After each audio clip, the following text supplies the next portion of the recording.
same story. Therefore, there is now no condemnation for those who are in Christ. What does that mean, there's no condemnation?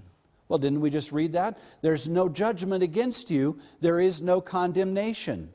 Now, if there's no condemnation, then can I make you feel guilty for just a minute? Then how dare you beat yourself up with self-condemnation? If you are in Christ, how dare you sit there and tear yourself down all the time? Because if you are in Christ, there is no condemnation. That means you are not allowed to beat yourself up spiritually.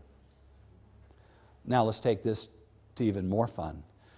That means we're not allowed to take on each other. That means we're not allowed to take on other people in other churches. Are you with me on this?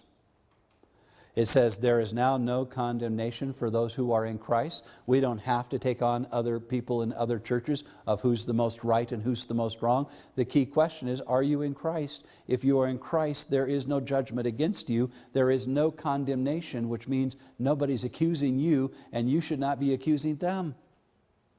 I'd like to hear an amen. That is good news. There is no condemnation for those in Jesus. Is a profound statement that we just read in the Gospel of John. For the law of the Spirit of life in Christ Jesus has set you free from the law of sin and death. Do you have freedom in Jesus? May not feel like that.